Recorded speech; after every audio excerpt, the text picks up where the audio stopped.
She left the city without telling a soul. No driver, no security detail, not even a destination, just her father's old Mustang and a desperate need to disappear. 2 hours later, her car died on the edge of a town she didn't even remember existed, but someone there remembered her. Not just her name, the way she used to be, before the headlines and the pressure and the impossible expectations. This is the story of the girl from the front row and the boy from the back row who never stopped seeing her. Isabella Izzy. Hayes was the kind of woman who drove herself anywhere.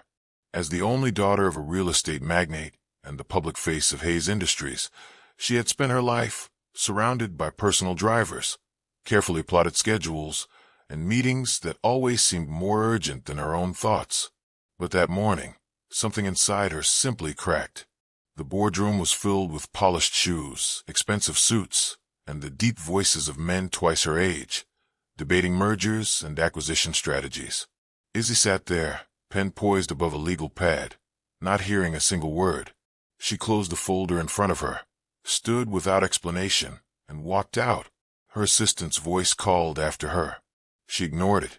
The security detail followed until she waved them off with a quick, sharp gesture. Moments later, she was pushing open the heavy door to the underground garage. In the far corner, under a black dust cover, sat her father's 1969 cherry red Mustang convertible, a family relic she hadn't driven in years. She pulled the cover free, ran a hand along the gleaming hood, and slid into the driver's seat. The engine roared to life. For the first time in months, she felt like she was in control of where she was going, even if she had no idea where that was. Her plan, if it could be called that, was to head north, 2 hours upstate to the family's secluded lake house, a place she hadn't visited in over a decade. No reporters, no shareholders, no ringing phone. The highway gave way to winding back roads lined with fiery bursts of autumn color. Red and gold leaves clung to branches, while others spun lazily to the ground. She rolled the window down just enough to let in the crisp air. For the first 30 miles, she felt the tension in her shoulders ease. By the second hour, the silence in the car felt like a gift. But somewhere past Hollow Creek, the Mustang shuddered. Once, twice, the engine coughed, then gave a metallic groan. Warning lights flared across the dashboard before the car lurched and rolled to a stop. She tried the ignition again. Nothing. Again. Still nothing. The quiet that followed felt heavier now. Izzy grabbed her phone. No signal. No charger. No roadside assistance app that could save her. Stepping out, her heels sank into loose gravel. The wind carried the sharp scent of pine and damp earth. She wrapped her arms tight across her chest and scanned the tree-lined road. Not a single car passed. She started walking, her steps slow at first. A few hundred feet ahead, a weathered wooden sign leaned against 2 uneven posts. Walker's Garage, 3 miles. 3 miles in heels. Perfect. Liam Walker was elbow-deep under the hood of an old Ford pickup when the low hum of tires on gravel caught his ear. He wiped his hands on a rag, straightened, and squinted toward the road. A cherry-red Mustang. Pristine. Way too clean to belong to anyone from Hollow Creek. Then she stepped out. Blonde hair pulled into a low ponytail, a perfectly cinched trench coat, eyes that could cut glass. She looked like someone who belonged on the cover of a magazine, not standing in front of his single-bay garage with its peeling white paint and faded Coca-Cola sign. "Hi," she said, her tone carefully measured. "I broke down a few miles back. Engine trouble. I was told you might be the only garage nearby." "That'd be right," Liam replied, calm and steady. She glanced at the open bay. Tools neatly hung on the wall, an old radio humming low, the faint scent of oil and metal in the air. "Can you take a look?" she asked. "I can," he said, grabbing his jacket. "Lead the way." The Mustang managed to limp the last half-mile to the garage before giving up entirely. As soon as it rolled to a stop, Liam popped the hood and leaned over, eye scanning the engine with the kind of focus that made it clear he didn't rush anything. A few minutes later, he gave a short whistle. "Your timing belt's shredded," he said, straightening. "Battery's running low, too." Izzy crossed her arms. Can you fix it? Yeah, he nodded. But I'll need to order the part. Day, maybe 2. She clenched her jaw. Of course. There's a bed and breakfast just past the hill. Liam added, closing the hood. Doris runs it. Not exactly the Ritz, but the coffee's strong. Izzy gave a tight nod. Fine. She turned to leave, but his voice stopped her. You're Isabella Hayes, right? She hesitated. Yes. Liam Walker. Lincoln High, class of 2013. You sat in the front row. Honors everything. Editor of the school paper. Izzy frowned, searching his face. There was something vaguely familiar in the eyes, but the rest, nothing. I'm sorry, she said slowly. I don't remember you. Liam didn't flinch. Didn't expect you to. I was the guy in the back. Didn't talk much. There was no resentment in his tone, just a quiet statement of fact. The walk to the B&B was shorter than she expected. The 2-story white house with green shutters smelled faintly of cinnamon and lemon oil when she stepped inside. Doris, a woman in her 60s with sharp eyes, greeted her at the door. You're the Hayes girl who broke down, she said matter-of-factly. That's me, Izzy replied, setting her bag down. You look like you're used to being somewhere else, Doris observed as she led her upstairs. The room was small but neat, with a handmade quilt over a twin bed. I usually am, Izzy admitted. That night, she lay awake listening to the faint creak of the old pipes. Maybe it was the quiet.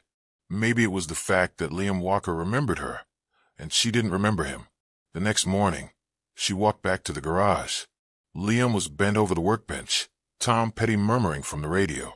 You didn't have to come this early, he said without looking up. I didn't have anything else to do, she answered. He gestured toward a folding chair by the wall. Suit yourself. Izzy sat and let her eyes wander. Every tool was in its place. A chipped coffee mug held pens. Beside it lay a worn paperback of To Kill a Mockingbird. We read that senior year, she said. You led the discussion, Liam replied, tightening a bolt. Said Atticus was the only man who knew how to shut up and still be heard. She blinked, a small smile tugging at her mouth. I didn't think anyone was listening. Some of us didn't need to talk to pay attention. She studied him more closely now. The quiet kid from the back row. The one who sketched in his notebook when the teacher wasn't looking. The one whose voice you rarely heard. But when you did, it was steady, like it had been saved for something that mattered. Why didn't you go to college? She asked. My dad got sick senior year, Liam said simply. We had this place, and it wasn't making money. So I stayed. I'm sorry, Izzy said and meant it. It was a choice, he shrugged. Not a bad one. Izzy hadn't planned on returning to the garage the next morning, but when she woke in a small B&B room, the air thick with the scent of fresh coffee drifting from the kitchen downstairs, she found herself restless. She walked to a cafe 2 doors down, bought 2 cups, one black for herself, one with far too much cream and sugar.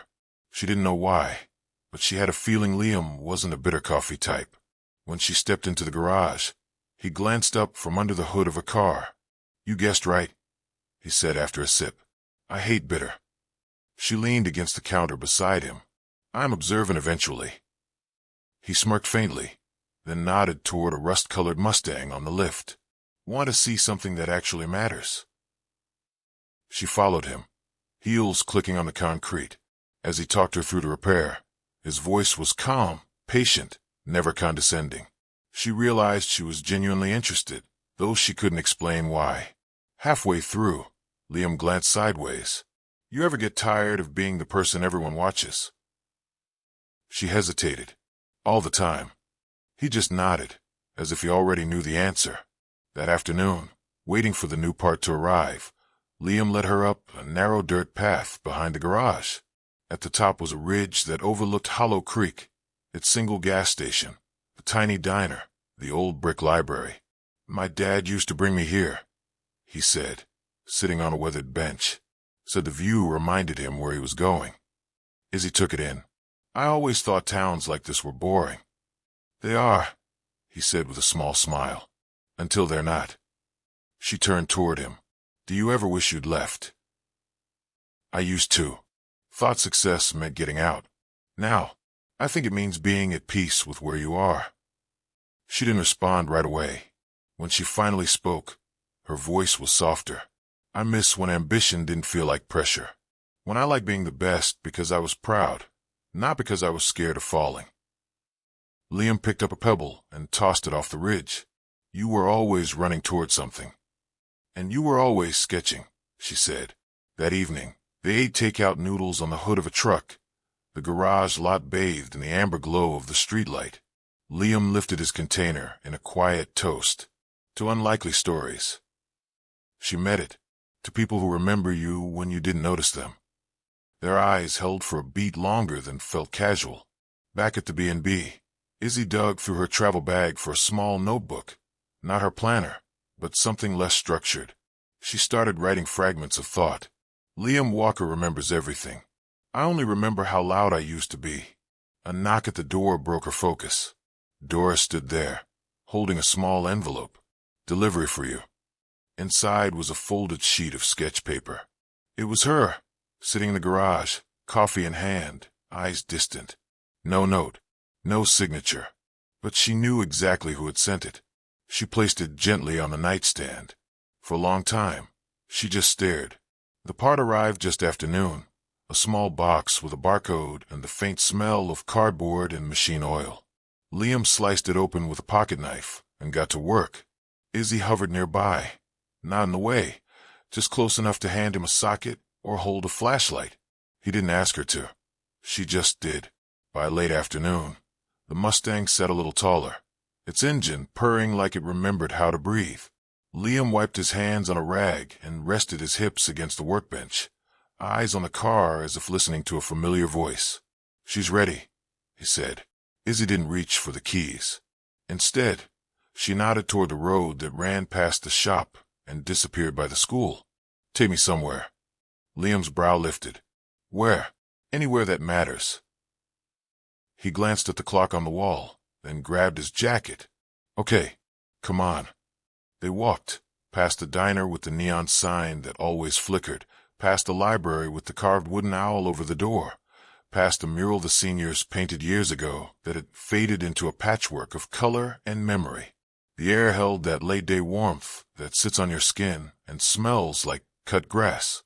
At the edge of town, the old high school stood with its windows cloudy from dust, the main entrance propped open by a rock like someone had gone for lunch and never came back. Locked? Izzy asked. Not really a verb around here, Liam said. Inside, the halls were dim, the trophy cases filmed with a fine layer of time. Banners drooped from the rafters. Lincoln Lions, state semifinals in blue and gold. Izzy ran her fingers over a plaque with names that meant everything once and nothing now. They pushed through the doors to the gym, and the smell hit her first, old varnish, sweat, and a hint of citrus cleaner that never truly left. The afternoon light poured through the high windows in stripes that landed across the bleachers like ladders. Izzy climbed down the first row and let her hand skate over the worn wood. This is where we had assemblies, she said. Her voice carried and came back softer. I used to sit right there. Third row. Center aisle. Close enough to see the principal's type patterns. Liam pointed to the far top corner. I sat up there, 2 steps from the exit. Because back then, if you're quiet and in the back, no one notices if you leave. And some days you want to know you can.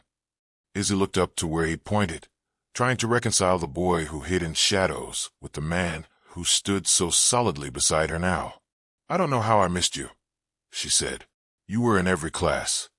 You didn't miss me, he said simply. You were just looking somewhere else. She turned to him. Where? Forward, he said. Always forward. Silence settled between them, the kind that didn't rush to be filled. Izzy sat on the bottom bleacher, then patted the spot beside her. Liam sat, leaving an inch of air that felt charged. I thought I loved this place, she admitted. The speeches, the awards, the club photos. I told myself it meant I had a future. Maybe it did, but I was always exhausted. Like if I sat still, Everything would catch up and swallow me. He listened the way he worked, steadily, with his whole attention. What would have happened if you had sat still? She exhaled a laugh that wasn't funny. I might have heard my own thoughts, and they weren't always flattering. They watched dust float through the light beams like slow-motion confetti. Somewhere in the distance a door clapped shut, and a bird skittered above the rafters. "You know," Liam said after a moment, I didn't draw you from memory." She glanced at him. "The sketch. Yeah, I drew you from right now." He nudged the toe of his boot against the floor. "The version of you who isn't performing for anyone." Something in her chest loosened, a knot she'd been ignoring since the boardroom. "I don't really know that version." "You will," he said. "She's quieter than you think." Izzy stood and walked to the center circle where the basketball lines formed a cracked geometry under her feet. She turned slowly, letting the room spin. On the far wall, the championship photos tilted in their frames, smiles captured mid-triumph, frozen as if time had misread the instruction to move on.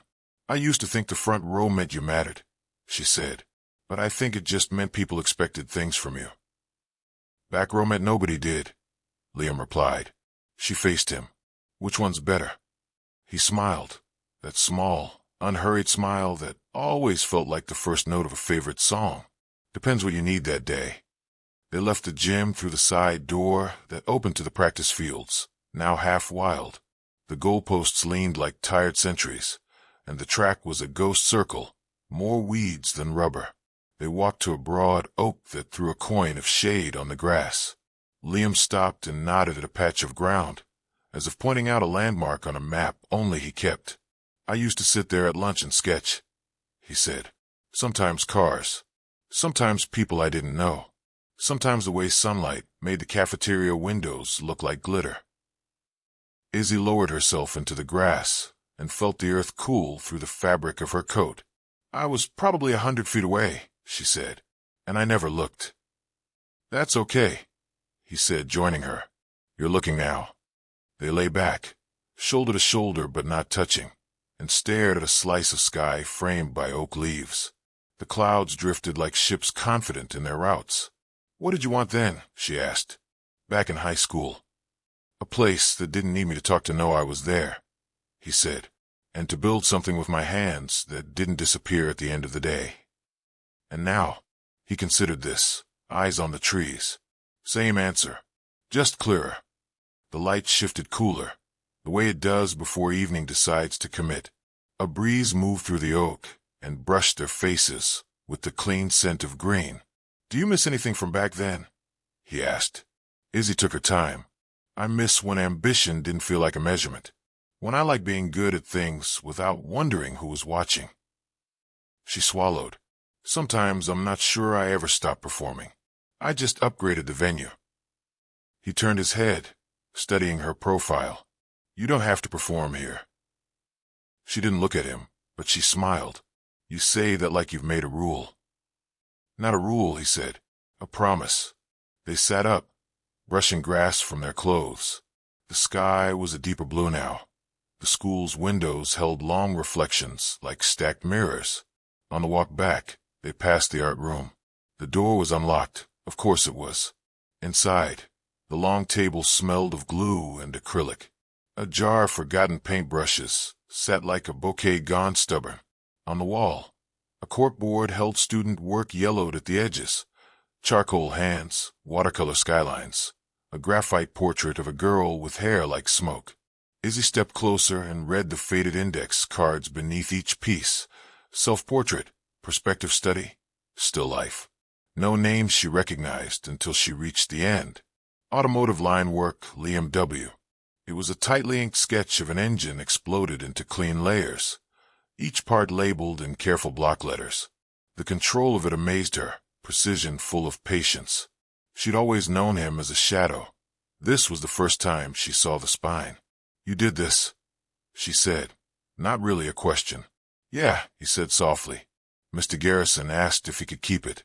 Said he'd use it to teach perspective." "You let him." "He looked like he needed a win," Liam said, a smile tugging at his mouth. Izzy reached up and straightened a crooked pushpin at the corner of the paper. Something about the gesture felt ceremonial, like anchoring a memory that might otherwise float away. They left the art room and found the side corridor that spilled them back into late afternoon. Their footsteps echoed, ringing the school like a bell. Outside, the temperature had dropped a degree. Izzy folded her arms and breathed in that early evening smell towns get.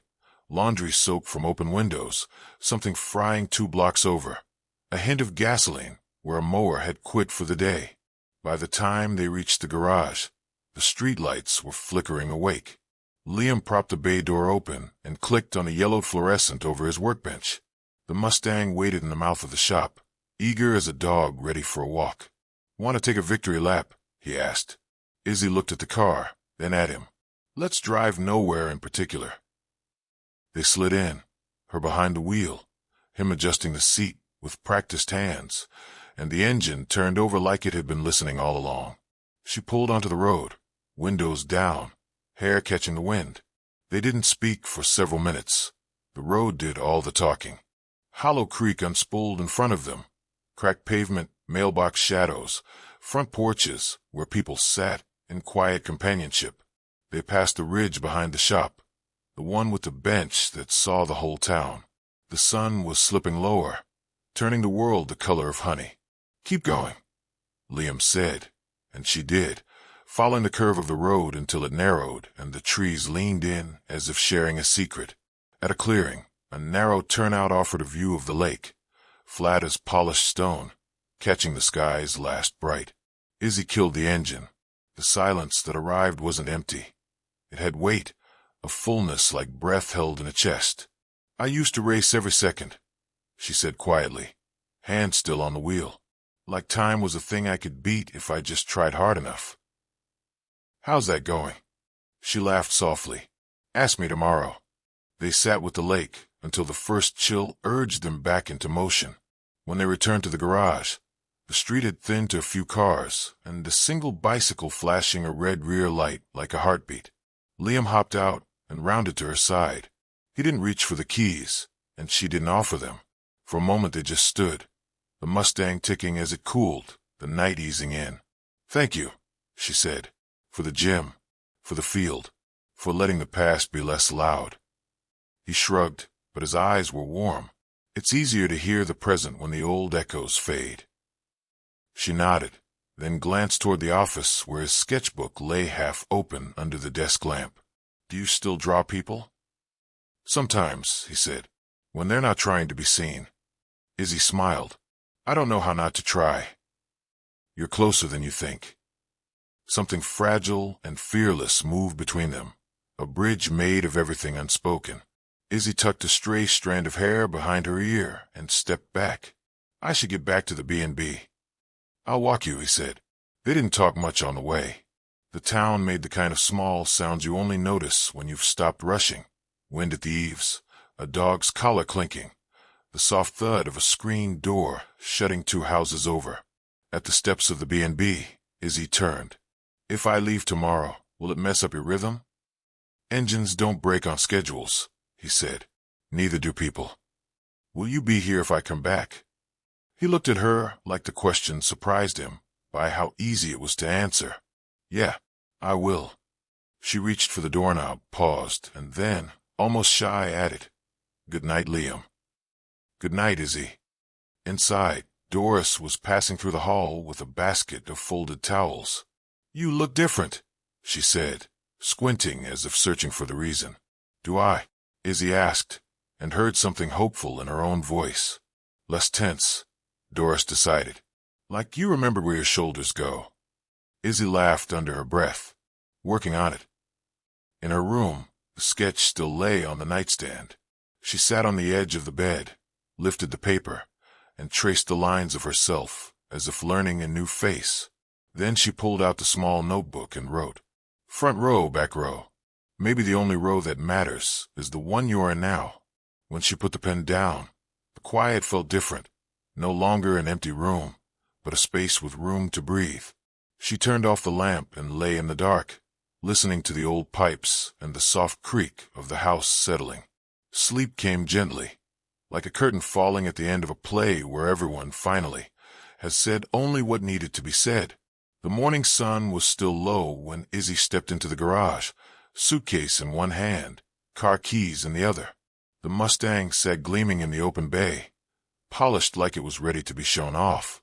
Liam was leaning over the hood of another car, sleeves rolled up, grease darkening his knuckles. He looked up at the sound of her footsteps, and then down at the suitcase. "So back to civilization?" he asked. "Just for a little while," she said with a half-smile. "Apparently I have a company to run, and about 300 unread emails." He tossed a rag onto the workbench and leaned against the fender. "You know, the world won't end if you miss an email or two. I'm not sure my board would agree with you." "Then maybe they've never stood on the ridge above Hollow Creek," he said. She laughed, but the sound faded quickly, replaced by a tightness in her chest she didn't quite want to name. She took a slow breath. "I wanted to say thank you. Not just for fixing the car, for everything." "You're welcome." His tone was simple, but something in his eyes made her feel like he understood more than she was saying. "I meant what I said at the school," she continued, "about not seeing people before. I see you now, Liam." He held her gaze for a moment. "Yeah, but now you're leaving." "I have to," she said softly, "but I'm not disappearing." He reached into his back pocket and pulled out a folded piece of paper. "Then before you go, something for the road." She opened it carefully. It was a copy of their class photo. Lincoln High School, class of 2013. She scanned the rows, spotting herself in the front, polished smile and perfect posture. Then her eyes found him in the back row, half-turned, expression unreadable. Someone had circled his face in pencil. "You kept this?" she asked. "Some things are easier to remember when you don't try so hard to forget them." Izzy smiled faintly, her throat tightening. She folded the paper with care and slipped it into her bag. The drive back to the city felt strange. The skyline didn't look quite as tall. The traffic didn't feel as urgent. Even the elevator in her high-rise seemed slower, its mirrored walls reflecting a woman who didn't look as certain as she once had. That night, she took out her notebook and wrote. There was a boy in the back row who watched the world move around him, and a girl in the front who never asked who sat behind her. I see him now, and I think I miss him more than I should. She closed the notebook, turned off the lamp, and lay in the dark, the hum of the city outside her window sounding suddenly far away. 3 days later, Liam was under the hood of a pickup when his phone rang. The number was local but unfamiliar. On the other end, a real estate agent explained that an anonymous buyer had offered to lease him the empty lot next to his garage, prime space, free of charge, no strings attached. "That's a pretty generous gift," the agent said. Liam narrowed his eyes. "Nobody just gives away a corner lot in Hollow Creek." The agent chuckled. "Guess some people remember things better than you think." Liam didn't ask for a name. He didn't have to. Liam first heard it before he saw it. The low, familiar growl of the Mustang's engine. He straightened from beneath the hood of a Chevy, wiping his hands on a rag, and stepped outside just as the cherry-red convertible eased into the gravel lot. Izzy climbed out, dressed down in jeans and a white button-up shirt, hair loose, holding 2 coffee cups. "I figured the least I could do was deliver in person," she said, offering one to him. He raised an eyebrow. "You always bribe mechanics with caffeine." "Only the ones who fix more than just cars." He didn't take the cup right away. "You said you weren't disappearing." "And I meant it." She nodded toward the sketch pinned to the wall inside, the one of her, coffee cup in hand, caught in a rare moment of stillness. "I liked who I was in that drawing. Think I'd like to meet her again here." Liam's gaze lingered on her a moment longer. Then he finally took the cup. "You're lucky I remember how you take it." Izzy grinned. "You always did." There was no announcement, no social media post, no glossy press coverage of the heiress who traded high-rises for a one-stoplight town. She just stayed. She rented a small apartment above the bookshop on Main Street, bought second-hand furniture, and set her own alarm clock. Every morning, she walked to the garage with 2 coffees, one black, one far too sweet, and slipped into the rhythm of Liam's day. He never made a fuss about her being there. No questions. No explanations. But each time she stepped inside, she saw it. The quick lift of his head, the extra chair pulled up near the workbench, the quiet smile that passed between them before either spoke. At first, she stuck to the front office, sorting invoices and answering calls. She organized his ancient filing system, placed orders for parts, and discovered she was terrible at remembering serial numbers. Still, the shop ran smoother than ever, and Liam noticed. Some days she still had to take calls from the city, but they got shorter, less urgent. She realized something she'd never let herself believe before. The world didn't stop when she slowed down. One rainy Thursday, she found him leaning over a stripped-down engine, the smell of oil heavy in the air. "You're quiet today," she said. "I'm always quiet," he replied without looking up. "No," she said. "This is different. Like you're thinking about something you're not saying." He tightened a bolt, then straightened, wiping his hands. "I was thinking this place has felt different since you came back." She tilted her head. "Different good." He gave her that small, steady smile she was beginning to crave. "Different better." By the time the leaves started to turn again, she was part of the garage in a way that went beyond paperwork or coffee runs. Customers greeted her by name. Liam let her test drive cars he'd just repaired. On Saturdays, they'd close early and sit outside, watching the town's lights glow against the dusk. It wasn't the life she'd planned, but for the first time, she wasn't planning, she was living. The lot was nothing special to look at, just gravel, a patch of weeds, and the remains of an old wooden fence leaning at odd angles. But to Liam, it was a blank canvas. To Izzy, it was a dare. They stood side by side, coffee cups in hand, the October air sharp enough to keep their breaths visible. "You really want to do this?" Liam asked, eyes scanning the empty space. "I already did," she said simply. "The paperwork's signed. The lease is yours." His head turned sharply toward her. "Izzy, no strings," she cut in. "This isn't charity. It's an investment." "In what?" "In you," she said, and for a second she didn't look away.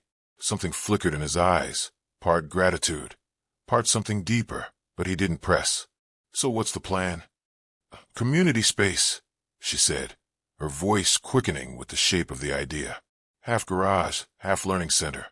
A place where people can learn real skills, mechanics, small business basics. Somewhere the quiet kids in the back row can get noticed without having to fight for it." Liam studied her. "You thought about this?" "I've been thinking about it since the gym," she admitted. The following weeks blurred into a rhythm of measuring tape, notepads, and coffee-fueled brainstorming. Izzy handled the permits and supplier calls. Liam drew up rough sketches, his handwriting looping in the margins with notes only he seemed to understand. One night, they sat cross-legged on the floor of her apartment, blueprints spread out between them, take-out cartons balanced precariously on the coffee table. "You've got good instincts for this," he said, tapping a corner of her drawing where she'd suggested an open-air workspace. "I've got good instincts for people who know what they're doing," she countered. "That's not the same thing." "Maybe not," she said with a smile, "but I know when I'm right about someone." They broke ground in late November. The mornings were cold enough to see their breath in the dust, but Izzy showed up every day, gloves on, hair pulled back, moving scrap wood or holding a beam steady while Liam drilled. One afternoon, while marking a frame line in chalk, she glanced over and caught him watching her. Not the way you watch someone for a moment too long, but like he was memorizing her there, in that exact slant of sunlight. "What?" she asked. "Nothing," he said, turning back to his work, but his voice carried the weight of a thought unspoken. By the time the walls started to go up, the town had noticed. People would slow as they passed, leaning out of truck windows to ask what was being built. When Liam told them, the reaction was almost always the same, a smile, a nod, and the kind of approval that was worth more than applause. One evening, as they stood looking over the skeletal frame of the building, the setting sun painting the boards gold, Liam asked quietly, "You sure this isn't just a temporary detour?" Izzy didn't hesitate. "I took a detour, and it drove me straight into the person I was supposed to be. He chuckled. Here I thought I was just your roadside distraction. You're the only thing that wasn't a distraction. They opened the doors on a Saturday with no ribbon to cut and no speeches prepared, just the smell of fresh lumber, clean rubber mats, and a coffee urn that never seemed to empty. The sign over the new space read Walker and Main, Trade plus Tech, hand-painted by a retired art teacher who cried when Liam asked her to do it. People trickled in slow, like they weren't sure if they were invited, and then stayed because the room made them feel like they were. A row of tool benches gleamed under pendant lights. Along the back wall, a corkboard ran the length of the room. Parts diagrams, class schedules, handwritten notes that said things like need help replacing brake pads? Ask on Tuesdays. Izzy moved through the space like she was learning a new language and realizing she already spoke it. She answered questions, crossed names onto sign-up sheets, and showed a kid how to label bins so you could find a wrench in the dark. Liam taught a hands-on class at the center bench, sleeves rolled to his elbows, explaining torque like it was a love language.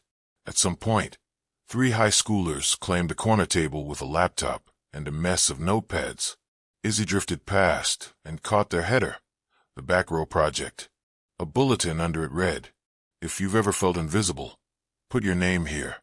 We'll learn something together." By late afternoon, sawdust and laughter hung in the air. Doris arrived with a Tupperware of lemon bars and threatened to take it back if people didn't eat them the way God intended. Someone turned on the old radio to a classic rock station and left it just loud enough for the room to hum. Liam watched the space fill and refilled, then found Izzy by the front door, where the winter sun burned orange through the glass. "You did this," he said. She shook her head. "We did this."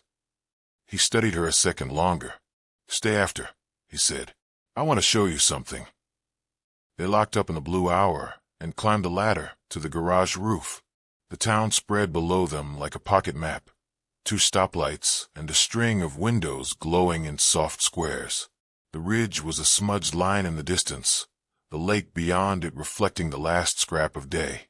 Izzy sat on the edge, heels dangling, breath visible in the cold.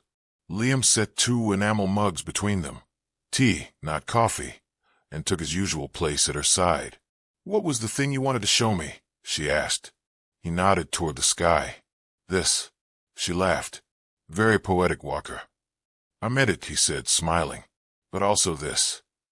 He reached into his jacket and pulled out a small, spiral-bound notepad. On the cover, in his careful block letters, "Intake notes, people, not cars." She lifted a brow. "What's that?" "Every person who came in for a class today," he said. "What they said when they didn't know it mattered." He flipped pages. "Tyler Jr. doesn't think he's good at anything, but stayed 30 minutes late to help clean up and memorized where every hex key goes. June, single mom, wants to learn brakes because she doesn't like feeling stupid at the dealership. Benny, retired, says no one's asked him for advice in 2 years. He taught me a better way to mark a belt." Izzy swallowed, feeling the words hit places applause never did. "You always were taking notes," she said, "even when the rest of us thought we were the show." Liam closed the notebook. "You brought them here," he said softly. "You brought yourself here." The wind pushed at them.